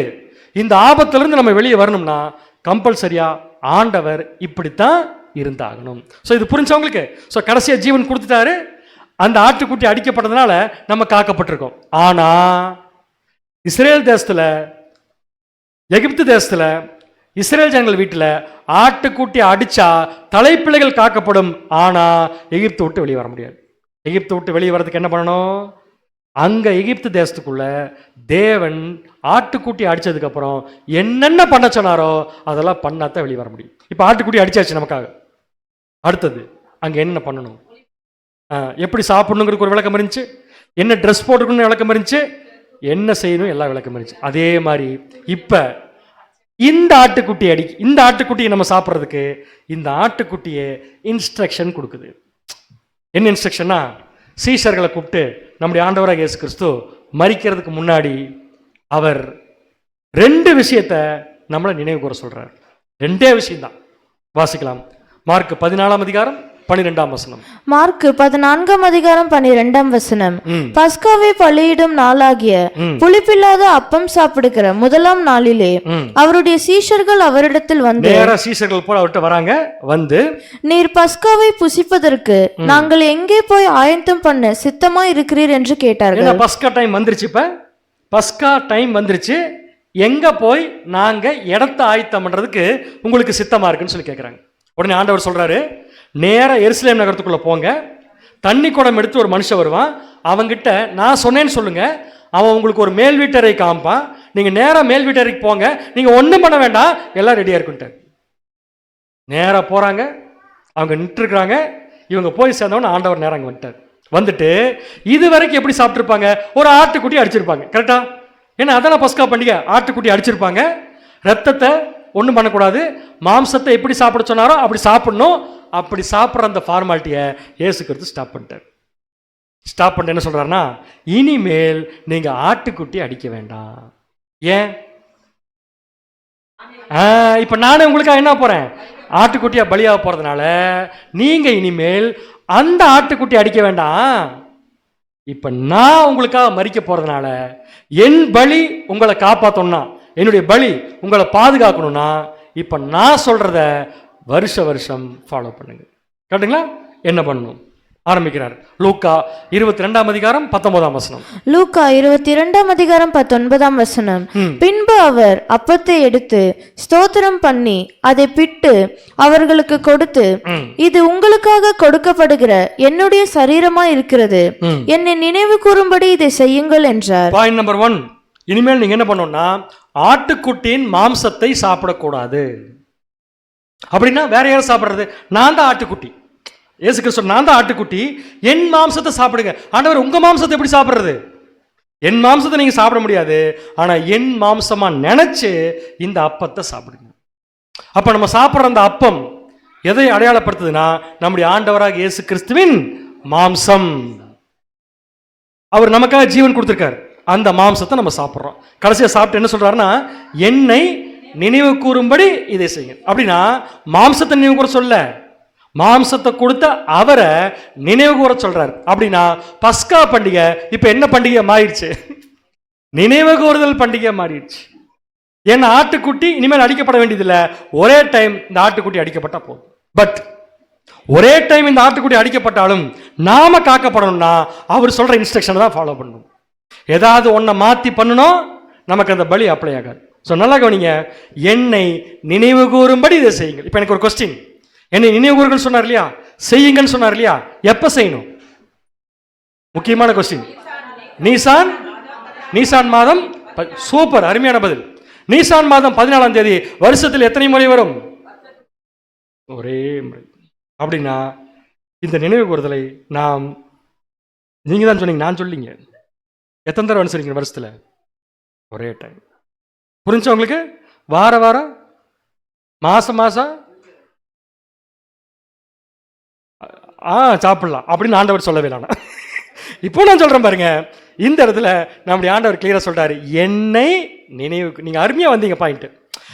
அங்க பஸ்கா பண்டிகைக்கு தேவன் அழகா பேர் வச்சாரு, அந்த நாள் உங்களுக்கு நினைவு கூறுதல் நாள்.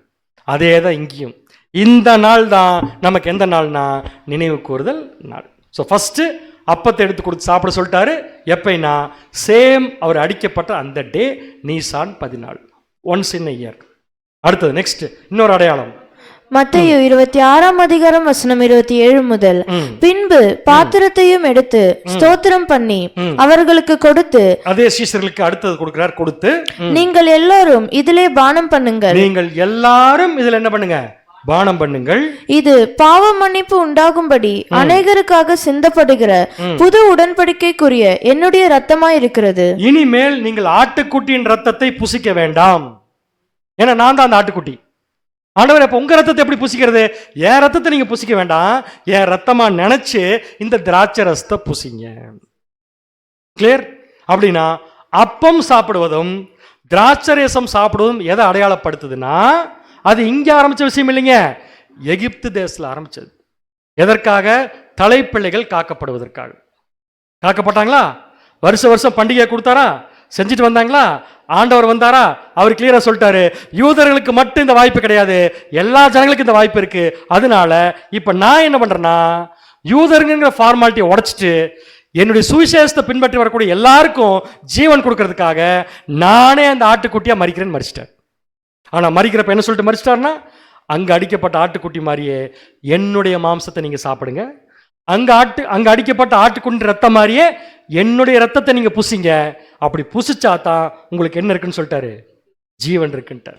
வாசிக்கலாம், யோவான் 6ஆம் அதிகாரம் 52, 53. யோவான் 6ஆம் அதிகாரம் வசனம் 52 முதல். அப்பொழுது யூதர்கள், இவன் தன்னுடைய மாம்சத்தை எப்படி நமக்கு புசிக்க கொடுப்பான் என்று தங்களுக்குள்ளே வாக்குவாதம் பண்ணினார்கள். அவர் கொடுத்த மாம்சம் அந்த அப்பத்துல தான் இருக்குன்னு அவங்களுக்கு புரியல. இயேசு கிறிஸ்து சொன்னது, என் மாம்சத்தை சாப்பிடுங்கட்டாரு. கொஸ்டின் கேட்கறாங்க, எப்படி அவர் மாம்சம் சாப்பிடுறதுன்னு கேட்கறாங்க. அதற்கு இயேசு அவர்களை நோக்கி, நீங்கள் மனுஷகுமாரனுடைய மாம்சத்தை புசியாமலும் அவருடைய இரத்தத்தை பானம் பண்ணாமலும் இருந்தால் உங்களுக்குள்ளே ஜீவன் இல்லை என்று மெய்யாகவே மெய்யாகவே உங்களுக்கு சொல்லுகிறேன். ஆப்ஷன் ரொம்ப கிளியரா இருக்கு. வருஷத்துக்கு ஒரு தடவை கட்டாயமா இயேசு கிறிஸ்துவின் மாம்சத்தை சாப்பிடணும்.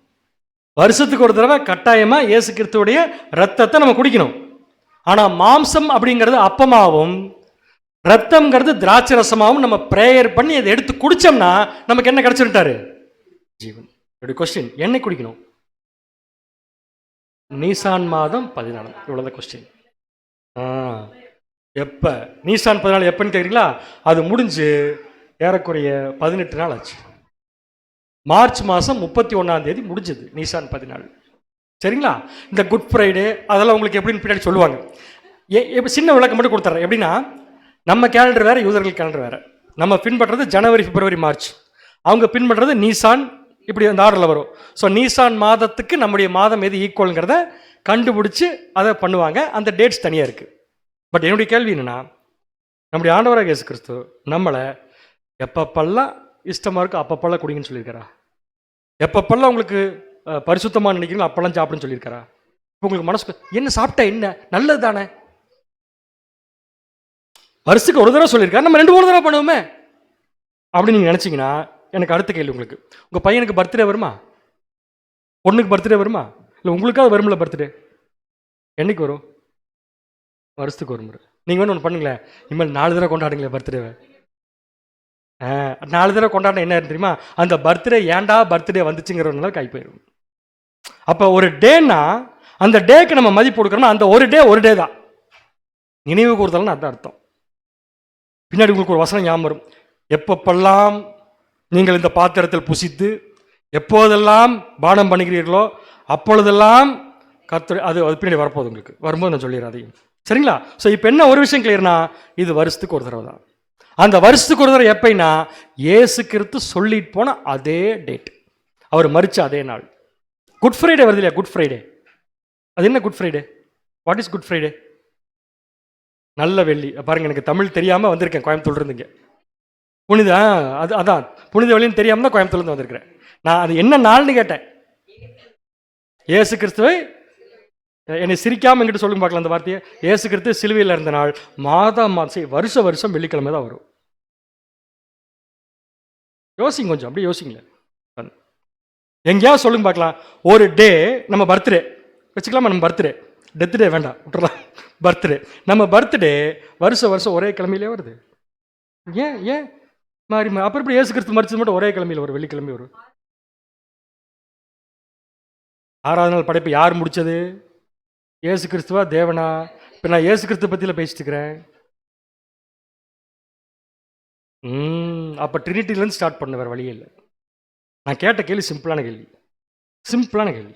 ஒரு நாளில் அவர் மரிச்சார். அந்த நாள் எப்படி கிறிஸ்தவர்களுக்கு மாத்திரம் வருஷம் வெள்ளிக்கிழமையே வரும்னு கேட்குறேன் நான். நம்மளா, இதுதான் சரியான பதில், நம்மளா ஏற்படுத்திக்கிட்டது. ஈஸ்டர் எப்போ? சண்டே. ஈஸ்டர்னா என்ன? உயிர்த்தது யாரு? நான் இல்லை, இயேசு கிறிஸ்து உயிர் திறந்த நாள். எப்படி அது வருஷம் ஞாயிற்றுக்கிழமையே வரும்?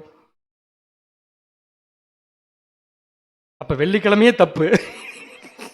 வெள்ளிக்கிழமையே தப்புன்னா அப்ப ஞாயிற்றுக்கிழமையும் கண்டிப்பா என்னதான் ஆகும்? கட்டாயமா தவறுது.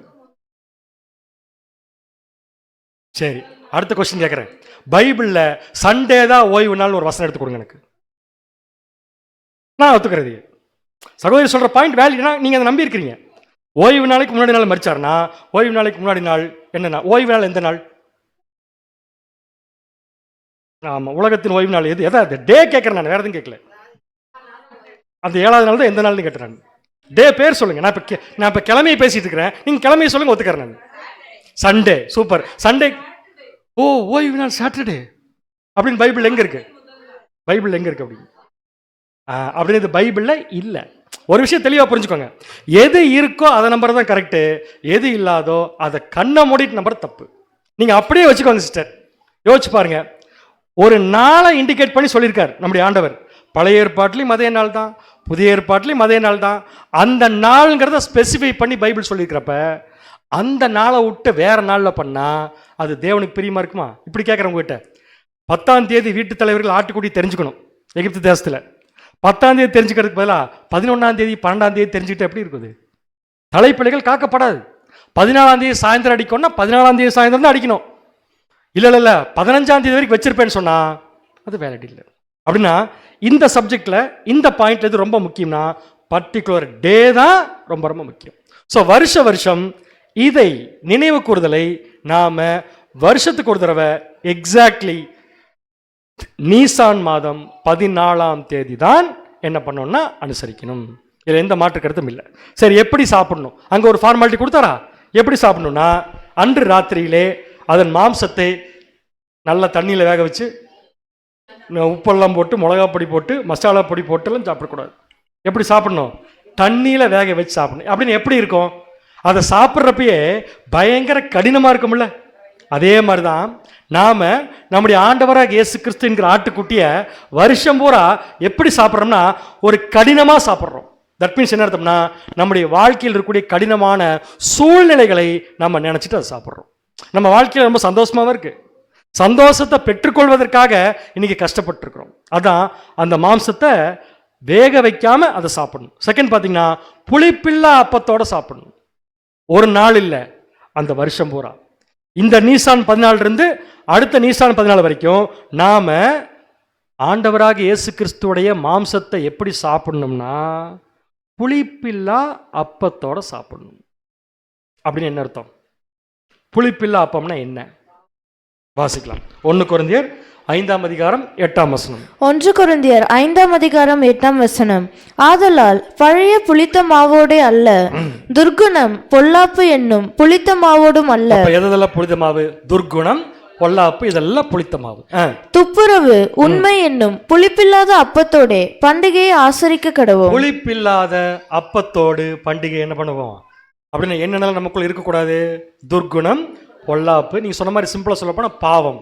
பாவங்கிற விஷயமே நமக்குள்ள இருக்கக்கூடாது. இது செகண்ட் பாயிண்ட், புளிப்பில்லா அப்பத்தோட சாப்பிட்றது. அடுத்தது கசப்பான கீரை. அது எதுக்கு கசப்பான கீரை?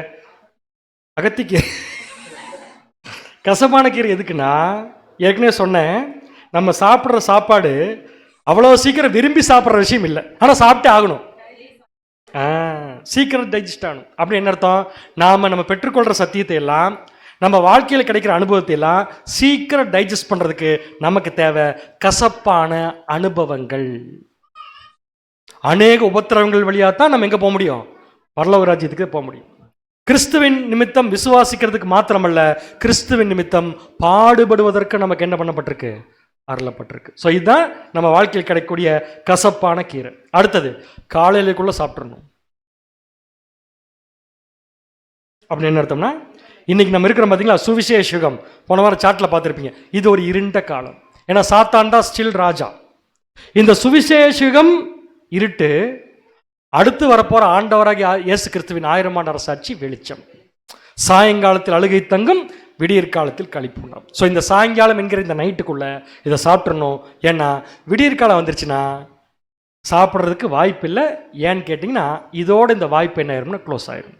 ஸோ வெடியறதுக்குள்ள சாப்பிட்றணும். அடுத்தது இடுப்பில் கச்சை கட்டி இருக்கணும், காலில் செருப்பு போட்டிருக்கணும், கையில் தடி பிடிச்சி. அப்படின்னு என்ன அர்த்தம்? புறப்படுறதுக்கு தயாராக இருக்கணும். அதே மாதிரி தான் இந்த உலகத்தை விட்டு போகிறதுக்கு எனி டைம் தயாராக இருக்கணும். அதுக்காக போய் தண்டவாளத்தில் படுத்துறாதீங்க. அப்படின்னு என்ன அர்த்தம்னா, எனி டைம் நம்ம கோர்ஸை நம்ம முடிச்சுட்டு இயேசு கிறிஸ்து வா அப்படின்னு சொல்லும்போது, கொஞ்சம் இருங்க ட்ரெஸ்ஸை துவைச்சி போட்டிருக்கிறேன், கொஞ்சம் இருங்க எண்ணெய் இல்லை, கொஞ்சம் இருங்க டிவி ஆஃப் பண்ணிட்டு வந்துடுறேன், கொஞ்சம் இருங்க செருப்பு போட்டு வந்திருக்கேன்னு சொல்லக்கூடாது. அவர் கூப்பிட்டார்னா எப்பொழுதும் போவதற்கு தயாராக இருக்கணும். ஸோ வாசிக்கலாம் மறுமுறை வசனம். லூக்கா 12:35. லூக்கா 12ஆம் அதிகாரம் வசனம் 35 முதல். உங்கள் அறைகள் கட்டப்பட்டதாகவும் உங்கள் விளக்குகள் எரிகிறதாகவும். விளக்குகள் எப்பொழுதும் எரிய வேண்டும், அறைகள் எப்பொழுதும் கட்டப்பட்டிருக்கணும். ஏன்னு கேட்டா அடுத்த வசனம், தங்கள் எஜமான் கல்யாணத்தில் இருந்து வந்து தட்டும் போது. யார் எஜமான்? நம்முடைய ஆண்டவராக இயேசு கிறிஸ்து கல்யாணத்திலிருந்து வந்து தட்டும் போது உடனே அவருக்கு திறக்கும்படி எப்பொழுது வருவார் என்று காத்திருக்கிற மனுஷருக்கு ஒப்பாகவும் இருங்கள். யாரோ ஒருத்தர் வந்து கதவை தட்டினா எப்படி உடனே போய் திறப்போம்? எப்போ உடனே போய் திறப்போம்? ரெடியா இருந்தா தான். அப்ப எஜமான் எப்ப வேணாலும் வருவார். வந்து கதவை தட்டுறப்ப கொஞ்சம் இருங்க, ட்ரெஸ் மாத்திட்டு வந்துடுறேன், தலை சீவிட்டு வந்துடுறேன்ல என்ன பண்ணக்கூடாது, சொல்லக்கூடாது. எனி டைம் ஆண்டவரோட போகிறதுக்கு ரெடியாக இருக்கணும். இப்படித்தான் இந்த பஸ்காவை நம்ம என்ன பண்ணோம்னா புசிக்கணும். இப்போ உங்கள் டவுட் என்ன? 1 கொரிந்தியர் 11:26. 1 கொரிந்தியர் 11ஆம் அதிகாரம் 26ஆம் வசனம்.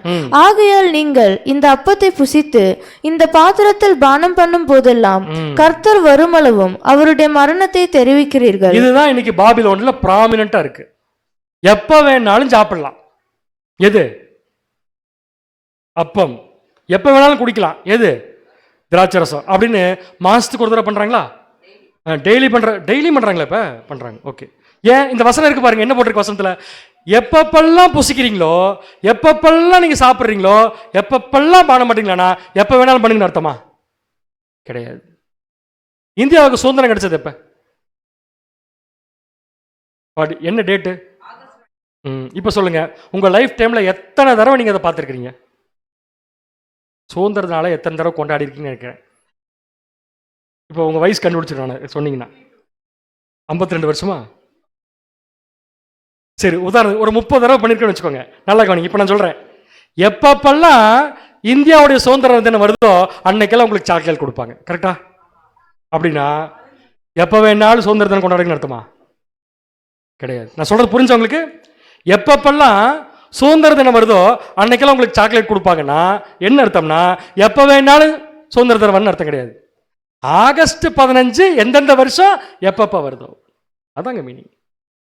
நீசான் 14 எப்பப்ப வருதோ அப்பப்பெல்லாம் நீங்க என்ன பண்ணுங்கன்னா, இந்த அப்பத்தை புசித்து பாத்திரத்தில் பானம் பண்ணா கர்த்தருடைய மரணத்தை தெரிவிப்பீர்கள். இன்னொரு பாயிண்ட் பாபிலோன்ல அப்போஸ்தலர்கள்லாம் டெய்லி சாப்பிட்டுருக்காங்களே. எங்க வாசிங்க, வசனத்திலே சாப்பிட்டுருக்காங்களாமா. அப்போஸ்தலர் 2:46. அப்போஸ்தலர் 2ஆம் அதிகாரம் 46ஆம் வசனம்.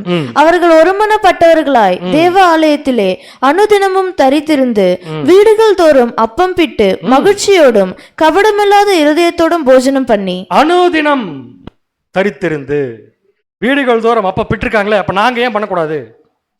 அப்பம் பிட்டாங்க, நான் இல்லைன்னு சொல்லியே. அவங்க நினைவு கூறுதல் அனுசரிச்சாங்கன்னு எங்க இருக்கு? பாயிண்ட் கண்டுபிடிச்சிட்டீங்க. வேற மாதிரி நான் வரேன் இப்போ பாயிண்ட்டுக்கு. நினைவு கூறுதல்னா 2 விஷயம் இருக்கணுங்க. ஒன்று அப்போ, இன்னொன்று இங்கே திராட்சை ரசத்தை பற்றி வந்திருக்கா அப்படின்னு என்ன பண்ணியிருக்காங்க? டெய்லி நைட்டு ஊழியத்துக்கு போயிட்டு வந்து நல்லா சாப்பிட்டுருக்குறாங்க, அவ்வளோதான், வேற ஒன்றுமே இல்லைங்க. அப்பம் சாப்பிட்டுருக்குறாங்க. அப்பம் சாப்பிட்றது தப்பா? கொடுமையால் இருக்குதெல்லாம்.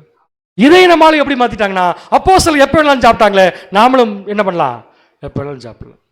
அன்புக்குரிய சகோதர சகோதரிகளே, பாவம் அவங்க விட்டுருங்க. அவங்கள சிம்பிளாக என்ன பண்ணலான்னா, பைபிளில் ஒரு விஷயம் சொல்லியிருக்குன்னா சொன்னது தான். அதை நம்ம இஷ்டத்துக்குலாம் என்ன பண்ண முடியாதுங்க, மாற்ற முடியாது. பட் ஒன்று புரிஞ்சுக்கோங்க, இந்த பஸ்காங்கிற விஷயம் சாதாரணமாக தேவன் பண்ணல.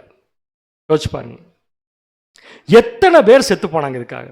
எகிப்து தேசத்தில் எகிப்தியர் வீட்டில் எல்லா வீட்லையும் தலைப்பிள்ளைகள் செத்துருச்சு. அந்த ஊரை எப்படி இருந்திருக்கும் நைட் யோசிச்சு பாருங்க. கொஞ்சம் ஒரே அலறல் சத்தமாக இருந்திருக்கும். ஆனால் தேவனுக்கே இந்த இறக்கமே எல்லாம் இப்படி பண்ணிட்டாரு அப்படின்னா, தேவனுக்கு இறக்கமெல்லாம் இருக்கு. என்ன இறக்கம் தெரியுமா? முதல்ல இஸ்ரேல் ஜனங்கள் காக்கப்படணும். அன்னைக்கு செத்து போனாங்கல்ல தலைப்பிள்ளைகள், அவங்க திருப்பி வீட்டிலிருந்து வருவாங்களா வரமாட்டாங்களா? கட்டாயமாக வருவாங்க. அப்படின்னா தேவனுக்கு இறக்கம் இல்லாமலாம் போல. தேவன் ஒருத்தருக்கு எவ்வளோ லைஃப் டைம் கொடுத்துருக்காரு, அவ்வளோதான். அதுக்கு மேலே ஒன்றும் பண்ண முடியாது, ஒரு இன்ச் கூட கூட்ட முடியாது. ஸோ தேவன் என்ன பண்ணாருன்னா, எல்லாருக்கும் என்ன பண்ணுறாரோ அதே தான் எகிப்தியருக்கும் பண்ணார். ஆனால் அவருடைய நோக்கம் என்னன்னா, தலைப்பிள்ளைகள் காக்கப்படணும். அவங்க நிமித்தமாக தான் இஸ்ரேல் ஜனங்கள் ஆபிரகாமுடைய சந்ததி வெளியே வரணும். அதுக்காக ஒரு கூட்டத்தில் இருக்கிற தலைப்பிள்ளைகளை தேவன் அழிச்சிட்டார். அதே மாதிரி தான் இங்கே வந்தோன்னு வச்சுக்கோங்களேன்.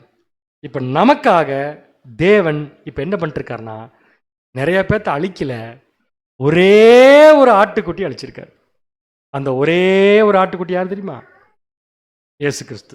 அவர் யாரு? பிதாவாகிய தேவனுக்கு அவருக்கு என்ன சம்பந்தம்? மகன். நம்ம மகனுக்கு கொசு கடிச்சா நம்மளால தாங்க முடியுமா? தாங்க முடியுமான்னு கேட்டேன். ஆமான்னா இன்னொரு தாங்குவீங்க போல் இருக்குது. நம்ம பையனை யாரோ ஒருத்தர் ரோட்டில் போட்டு பயங்கரமாக படிச்சுட்டு இருக்கிறாங்கன்னு நியூஸ் வருது. என்ன பண்ணுவீங்க நீங்கள்? இப்போ நியூஸ் வருது, உங்கள் பையனை போட்டு ஒருத்தர் பயங்கரமாக அடிக்கிறார், கிளாஸ் உட்காந்து கேட்டு நான் போவேன்னு உட்காந்துருப்பீங்களா? அப்படியே உடனே எந்திரிச்சு ஓடுவோம். யார் அதை என் பையன் அடிக்கிறது? இல்லையா? எல்லாரும் சேர்ந்து தேவனுடைய பையனை அடிச்சாங்களே, எங்கேயாவது தேவன் தடுத்தார் அதைய? ஏன் இருக்கு? ஏன் தெரியுமா? இயேசு கிறிஸ்து எல்லாரும் அடிக்கிறப்ப தேவனுக்கு இயேசு கிறிஸ்து தெரியல, நம்ம தெரிஞ்சிருக்கிறோம். இன்னைக்கு இவர் இப்படி அடிபட்டா தான் இவங்க காக்கப்படுவாங்க. அதனால என் பையனை அடிக்கட்டும்னு சொல்லி ஒப்பு கொடுத்தார். இந்த பலி உண்மை நீங்க நம்பினீங்கன்னா இந்த சத்தியம் மட்டும்தான் உண்மை, வேற எதுவும் கிடையாது. நீங்க என்ன வேணாலும் வியாக்கியானம் கொடுக்கலாம் அதுக்கு. ஆனா பைபிள் கிளியரா சொல்லுது, உம்முடைய வசனம் மட்டுமே சத்தியம், வேற எதுவுமே சத்தியம் கிடையாது. இந்த சத்தியம் தான் நம்மளை இப்போ விடுதலையாக்கணும். இனிமேல் நமக்கு வார வாரம் மாசம் மாசம் அதுக்கு பேர் என்னங்க? திருவிருந்து. அதுக்கு ரோமன் கேத்தலிக்ல திருவிருந்துன்னு சொல்லுவாங்க நினைக்கிறேன், எனக்கு தெரிஞ்சு. நம்ம பாபிலோன்ல ராப்போஜனம் என்று சொல்வார்கள். ராப்போஜனம் சொல்றாங்க, பரவாயில்ல, சந்தோஷம், நல்லா தான் இருக்கு பேர். இது எல்லாமே உண்மையான இயேசு கிறிஸ்துடைய மாம்சத்தையும் உண்மையான இயேசு கிறிஸ்துவின் ரத்தத்தையும் நம்மளை குடிக்க வைக்கல. அவங்களுடைய ஆதாயத்திற்காக நம்மளை என்ன பண்ணியிருக்காங்கன்னா ஏமாற்றி கொடுத்துருக்குறாங்க. அதான் உண்மை. ஸோ இனிமேல் இதில் நீங்கள் ஏமாறக்கூடாதுன்னா என்ன பண்ணலாம்? ஏமாறக்கூடாதுன்னா என்ன பண்ணுவோம்? விவரமாக இருப்போம். ஏமாறக்கூடாதுன்னா கரெக்ட் தானே? இந்த பாபிலோன்லேருந்து ஏமாறாமல் இருக்கும்னு என்ன பண்ணுறது? எல்லாம் அப்படியே என்னை முறைச்சு பார்க்கணும். கரெக்டு. என்ன பண்ணுன்னு கேட்டு சிம்பிளான பதில், சிம்பிள், 2 வார்த்தை தான். என் ஜனங்களே இருக்காங்களா? என் ஜனங்களே இந்த வேர்டு வரலைன்னா சம்திங் ப்ராப்ளம். அவளை விட்டு, நான் எவ்வளவு ஃபோர்ஸா சொல்றேன், அவளை விட்டு வெளியேறுங்கள் முடிச்சது. சரி, அங்க போனா என்ன ஆகும்? அங்கேயே போயிட வேண்டியது. அப்படியே கடைசியில் என்ன நடக்க போகுதுன்னு நினைக்கிறீங்க? ஒண்ணுமில்லை. இப்ப ஏமாத்துன மாதிரி கடைசி வரைக்கும் நம்ம ஏமாத்திட்டு இருப்பாங்க. நம்ம காசை போட்டு நம்ம ஏமாந்து வாழ்க்கை அப்படியே போயிட்டே இருக்கும். இயேசு கிறிஸ்துடைய தியாகம், பிதாவாகிய தேவனுடைய அன்பை ஒரு காலம் ருசிக்க முடியாது. ஏன் தெரியுங்களா? நம்ம போயிட்டு இருக்கிற பாபிலோன்ல தேவனும் கிறிஸ்து ஒண்ணு, திருத்துவ போதனையில் இருக்கிறாங்க. அந்த திருத்துவ போதனை கொடுக்குற இடத்துல இருந்து என்ன சத்தியம் வர நீங்க எதிர்பார்க்குறீங்க? கட்டாயமே கிடையாது. யோசிச்சு பாருங்க, இன்னைக்கு நம்ம பண்ண இந்த விஷயத்துக்கும் பழைய ஏற்பாட்டுக்கும் வசனம் சம்பந்தம் இருக்குன்னு என்னைக்காவது யோசிச்சு பார்த்துருக்குமா? ஆனா இன்னைக்கு நம்ம கிடைச்ச இந்த விஷயம் உண்மை. நீங்க நம்பினா இந்த உண்மைக்காக எதை வேணாலும் விட்டு வர தயாரா இருந்தா தான் அது கரெக்ட். ஏன் தெரியுமா? இயேசு கிறிஸ்து அப்படிதான் வந்தார். நம்மளை யாருமே ஒரு முகத்தை பார்க்க கூட இல்லை. நம்ம எப்படி இருப்போம்னு அவருக்கு தெரியாது. ஆனா நம்மளாம் பிறக்கிறதுக்கு முன்னாடி நமக்காக தியாகம் பண்ணியிருக்கார் ஆண்டவர். நம்மளால அட்லீஸ்ட் உண்மைன்னு தெரிஞ்சதுக்கு அப்புறம் கூட இந்த உண்மை சத்தியத்துக்கு தியாகம் பண்ண முடியலைன்னா இதுக்கப்புறம் இந்த உலகத்தை உங்களால் ஒண்ணுமே பண்ண முடியாது. அது கேரண்டி. பிகாஸ் அந்த அளவுக்கு நம்மளை நினைச்சு பிதாவாகிய தேவனும் ஆண்டவராகிய இயேசு கிறிஸ்துவும் தியாகம் பண்ணியிருக்காங்க. வசனம் வாசிக்கலாம். தீத்து 2ஆம் அதிகாரம் 14ஆம் வசனம். தீத்து 2ஆம் அதிகாரம் 14ஆம் வசனம்.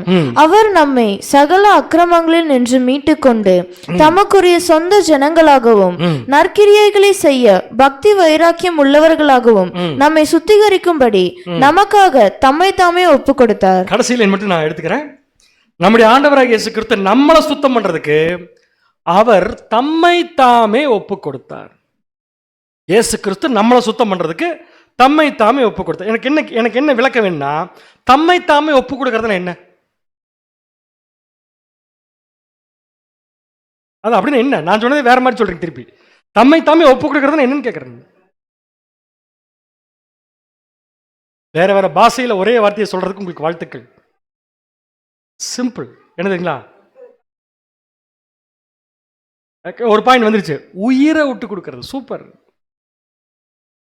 யாராவது யாருக்காவது உயிரை விட்டு கொடுத்து நீங்க கேள்விப்பட்டிருக்கீங்களா? ஆனா விட்டு கொடுத்து நம்ம பைபிள்ல இருக்கு. நம்முடைய ஆண்டவராக இயேசு கிறிஸ்து நமக்கு கணவன், மணவாளன், நம்மெல்லாம் மனைவி. அது தெரியுமில்ல உங்களுக்கு? ஒரு கணவன் ஒரு மனைவிக்கு மேக்சிமம் என்ன பண்ண முடியும்? ஒரு கிட்னி போயிடுச்சு மனைவிக்கு, கணவன் என்ன பண்ணலாம்? ஒரு கிட்னி கொடுக்கலாம். ஒரு கிட்னி, 2 கொடுக்க முடியாது. ஒரு கிட்னி. அது ஒழுங்கா இருந்தால் தான் கொடுக்க முடியும். அது செட் ஆனால் தான் கொடுக்க முடியும். பாருங்க, செட் ஆகிறதே பெரிய விஷயம். கரெக்ட், கொடுக்க முடியும். எங்கேயாவது கேள்விப்பட்டிருக்கீங்களா கணவன் தன் மனைவிக்காக உயிரை கொடுத்தது? கேள்விப்பட்டதே இல்லையா? எபேசியர் 5ஆம் அதிகாரம் 25, 26, 27. எபேசியர் 5ஆம் அதிகாரம் வசனம் 25 முதல். புருஷர்களே, உங்கள் மனைவிகளில் அன்பு கூறுங்கள், அப்படியே கிறிஸ்துவும் சபையில் அன்பு கூர்ந்து. கிறிஸ்து கணவன், சபை அவருடைய மனைவி. அப்படியே கிறிஸ்துவும் சபையில் அன்பு கூர்ந்து தாம் அதை திருவசனத்தை கொண்டு தண்ணீர் முழுக்கினால் சுத்திகரித்து. நம்மளை எல்லாத்தையும் இயேசு கிறிஸ்து என்ன பண்றாரு? வசனம் என்கிற தண்ணீர் முழுக்கினால் சுத்திகரித்து பரிசுத்தமாக்குகிறதற்கும் கரை திரை முதலானவைகள் ஒன்றும் இல்லாமல் பரிசுத்தமும் பிழையற்றதுமான மகிமையுள்ள சபையாக அதை தமக்கு முன் நிறுத்தி கொள்வதற்கும் தம்மை தாமே அதற்காக ஒப்பு கொடுத்தார். நம்மளை கழுவுறதுக்கும் நம்மளை பரிசுத்தமாக்குறதுக்கும் நம்மளை பிழை இல்லாம மாத்தி தேவனுக்கு முன்னாடி கொண்டு போய் நிறுத்துறதுக்காக இயேசு கிறிஸ்து தம்மை தாமே அதற்காக ஒப்பு. இந்த அதற்காக ஒப்பு கொடுத்தாருங்கிற வார்த்தை என்னன்னா, அவர்கிட்ட இருக்கிற ஒரு பொருளை கழட்டி கொடுக்கல, அவருடைய உயிரையே கொடுத்துருக்கு. இது உண்மைதானே? அப்படின்னா அதே நம்முடைய ஆண்டவராக இயேசு கிறிஸ்து வெளிப்படுத்தி சொன்னாரு, மகா பாபிலோன். இந்த வார்த்தை ஃப்ளூயண்டா வரணும் ஆன்டி கிறிஸ்டுக்கு அப்புறம். மகா பாபிலோன் ஒளிகவா அப்படி போய் சொன்னோம்னா அவ்வளவுதான். அது நமக்கு வேண்டாம். மகா பாபிலோன் விழுந்தது. எது மகா பாபிலோன்? முறைக்கிறீங்க நீ, அது மட்டும் தெரியுது. யாரோ சொல்றாங்க பாருங்க, காலையில போயிட்டு வந்தது, பிரதர் ரொம்ப பாதிக்கப்பட்டிருக்காரு. வேற ஒன்றும் இல்லை. அதான் என்னைக்காவது ஒரு நாள் அழிய போகுதுன்னு தெரிஞ்சு அழிய போகிற விஷயத்துக்காக நம்ம இன்னும் வைராக்கியமாக நிற்கிறோம். எது உண்மைன்னு தெரிஞ்சதுக்கப்புறம் அந்த உண்மைக்காக அதில் கொஞ்சம் வைராக்கியத்தை காட்டினா கூட போதும், தேவனும் இயேசு கிறிஸ்து மிச்சத்தை பார்த்துக்குவாங்க. இதான் உண்மை. ஸோ அப்போஸ்தலன் பவுல் கிளியராக சொல்லிட்டாரு, இனிமேல் இயேசு கிறிஸ்து நினச்சிங்கன்னா எந்த பகுதியை நினச்சிக்கோங்கன்னா அவர் உங்களுக்காக உயிர் கொடுத்த நீங்கள் நினச்சிக்கோங்க. வாசிங்க 1 கொரிந்தியர் 2ஆம் அதிகாரம் 2ஆம் வசனம். 1 கொரிந்தியர் 2ஆம் அதிகாரம் 2ஆம் வசனம். இயேசு கிறிஸ்துவை சிலுவையில் அறையப்பட்ட அவரையே அன்றி வேற ஒன்றையும் உங்களுக்குள்ளே அறியாதிருக்க தீர்மானித்திருந்தேன். சிலுவையில் அறையப்பட்ட இயேசு கிறிஸ்துவை தவிர வேற ஒன்றையும் நீங்கள் தெரிஞ்சுக்க வேண்டாம். இப்போ நான் கொஸ்டின் கேட்குறேன் உங்ககிட்ட, இயேசு கிறிஸ்து சிலுவையில் அறையப்பட்ட நாள் எது? நீசான் மாதம் 14ஆம் தேதி. கிளியர்? அவர் நம்மளை அடிக்கப்பட்டு சாகிறதுக்கு முன்னாடி நம்ம அவருடைய பலி நமக்கு அப்ளை ஆகும்னா நம்மளை என்ன பண்ண சொன்னார்? 2 விஷயம் பண்ண சொன்னார். நினைவு கூற சொன்னார். எதை? அப்பத்தையும் திராட்சரசத்தையும். என்ன நினைச்சு சாப்பிட சொன்னார்? அப்பம்தான் ஆட்டுக்குட்டியின் மாம்சம். நம்ம சாப்பிட்ற அந்த வைன் திராட்சரசம் தான் அவருடைய ரத்தம். எப்பப்பெல்லாம் சாப்பிடணும்? வருஷத்துக்கு ஒரே நாள். அந்த வருஷத்துக்கு ஒரு முறை எப்போ வருதுங்கிற கேலண்டர் தனியாக இருக்குது. கடவுளுக்கு சித்தமாக இருந்து அடுத்த வருஷம் நீங்கள் யாராவது அனுசரிக்கிறதுக்கு வாய்ப்பு கிடைச்சதுன்னா அப்போ உங்களுக்கு கண்டிப்பாக அந்த டேட் தெரியும். இல்லாட்டியும் தெரியும், ஒன்றும் பிரச்சனை இல்லை. பட் தெரிஞ்சுட்டு போகிறதுல பிரயோஜனம் இல்லை. எந்த ஒரு விஷயத்தை தெரிஞ்சுட்டு போகிறதுல பிரயோஜனமே கிடையாது. தெரிஞ்சது நமக்குன்னா நம்ம அதுக்கு துணிஞ்சு வந்து நிற்கணும். அதான் முக்கியமான விஷயம். கண்டிப்பாக நீங்கள் நிற்பீங்கன்னு நினைக்கிறேன். அந்த அடிப்படையில் நம்ம இந்த பாடத்தை நிறைவு செய்யலாம். பொறுமையோடு கேட்ட உங்கள் அனைவரையும் தேவன் ஆசீர்வதித்து வழிநடத்துவாராக. ஆமென்.